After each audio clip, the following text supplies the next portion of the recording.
All right, what's up YouTube? So we're finally getting to this video. This has been since almost about this time last year, mostly a year in the making, maybe like January of 2023. I started ordering parts for this. This was the $450 super custom trick carbon wheel build. It ended up being a little bit more than that because I had a whoopsie, which you'll see a little bit later in the video. But yeah, let's get into it. So as part of this wheel build, I'm giving the Effetto Mariposa Caffelatex tubeless strips a try because I bought Kapton tape to do my tubeless like I normally do for this width, but the strip had a little ding on it, so I couldn't get a long enough thing off. You apparently can't get the non-plus sized ones in America very easily, which is pretty annoying. So I'm like right at the edge of being able to use the narrowest plus with this wheel build. And because I'm non-symmetric, I had to trim the strip a little bit here because it was really hanging out. So this was a way easier and quicker to put on than tubeless tape, so we'll see how it holds air. I did run a strip of electrical tape just to seal the spoke holes to keep any sealant, if it did sneak by this rim strip, from getting in there.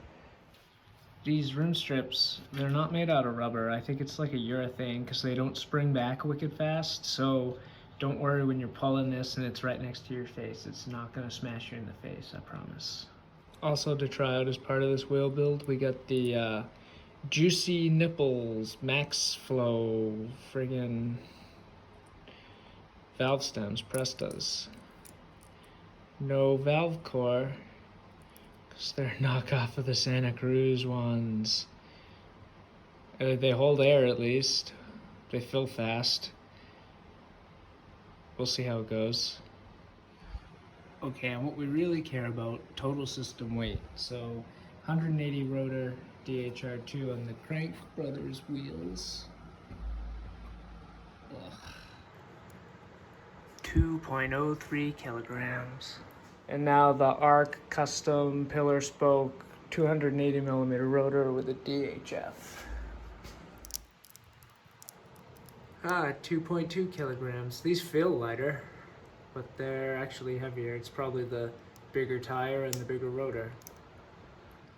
Okay, so one thing we learned, 2.4 DHF does not fit in the DVO Sapphire, so let's reweigh this front wheel assembly with the DHR. Also, my old wheels had no sealant left in them. 2.12 we'll call it. So that is a weight savings now, where it's the same tire, but actually with sealant in it. Now we got XO1 cassette, Trail Boss, light casing, another 180 mil rotor on the Crank Brothers wheels. 2.6. Now Garbunk cassette, 200 millimeter rotor, arc hubs, pillar spokes, carbon wheel, dissector. 2.59 kg. Okay, let's get this dissector off so we can put the same rear tire back on, since we saw how much the tire weight made a difference with that front tire. Fuck.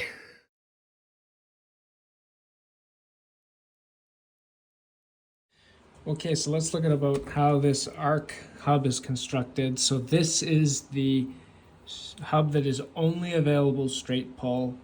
You can get it in the knockoff DT Swiss Star Ratchet style, or the 114 click, no, 72 click. I'll put text over this once I verify it on AliExpress. Version, which obviously more clicks, more better, but you can't get the highest engagement that they offer, which is I think 114 click. And you can't convert it either because I bought the Pauls from the higher engagement one, which you can see the fucking hell. The poles for the higher engagement have like triple sear faces instead of singles, but the radius where it would fit in there is too big that it pivots on, and even if it did fit, I think it would be too short to engage properly. So unfortunately, I'm stuck with a measly, I want to say 114 points of engagement. But on the other hand, it's like a $70 set of hubs. And people I know who use ARC hubs say that they hold up. They look, really wish, there we go, macro. They look pretty decent.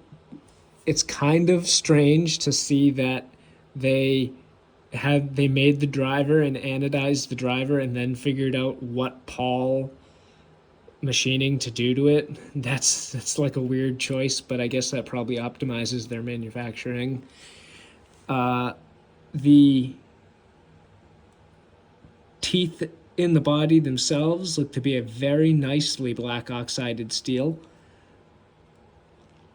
It might even be DLC coating, but I really doubt it at this price point. But it's a very nice looking black. Maybe it's FNC, ferritic nitrocarburizing, on like a 17.4 or something like that. But I'd have to get more in the sniff test to see. I don't feel like pulling the seal out to see if it's pressed or threaded for the pawls. I mean, the ring gear. There's shitload of bearings in this hub, and you know, they're no name ones. It doesn't spin nearly as good as my i9s, but there's bearings on either side. The driver's got doubled up bearings on the inboard side. I can't tell. Obviously, I can't get the dust cap off without taking it apart. It looks like there's doubled up bearings on the outboard side. So there's 4 bearings in the driver. Seems excessive. And then otherwise, I mean, it's pretty fine. You get a good close-up of the double side Cerakoted spokes. And this is the carbon fan rim. Because you saw I blew the tire off and made a mess of my garage trying to actually swap this rear. I actually cracked it in the rim bed doing that somehow. So that was a big delay on the project, trying to get them to warranty it, because it shouldn't have cracked in the rim bed from blowing the tire off. If it was going to crack anywhere, it would have cracked like right here, but instead it cracked in the rim bed, which doesn't seem right. So that was a big time delay. And then once they didn't get back to me, I finally ordered from Carbon Fan. That took a while.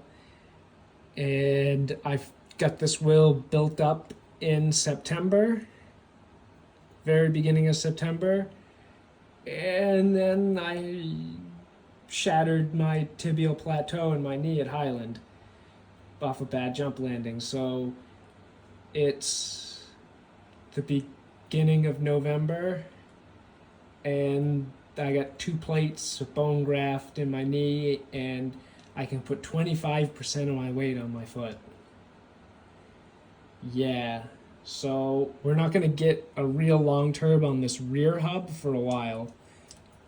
But the front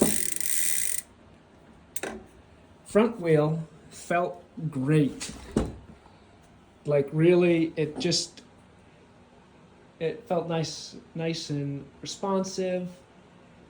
It tracked just as good, if not better, than the known to be or claimed to be desirably compliant Crank Brothers. So I'm pretty happy with how the wheel build itself came out. And this is the AliExpress, like Dr. Brainway rim, it's the same really as all the other light bicycle, carbon fan, whatever, but obviously uh, they just took a bunch of my time and then eventually went no contact on AliExpress, so not the best customer service. I mean, the front arc boost hub, it spins for a while. The bearings aren't terrible. It spins for a long time, but it's got decent air in it after having not been aired up for over 2 months. All things considered, I'm a pretty big fan of those expensive, semi-expensive rim strips for tubeless instead of the tape. It's way easier than taping. It's a lot more robust than the tape too. It's heavier than doing Kapton tape, but it's about the same weight as Stans or WTB or any of the thick tubeless tapes. So I think I'm going to do that from now on any new wheels I do, or anytime I need to redo tape on another bike. But obviously this front wheel's held up from basically the whole summer of riding. No issues, no loss of spoke tension. So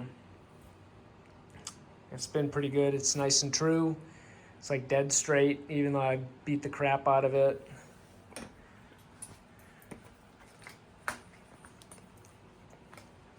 But not going to get very many miles on that rear wheel until the spring, so I'll probably be doing a long-term update in the summer on that one.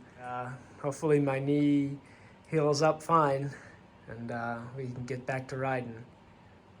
I forgot the most important part.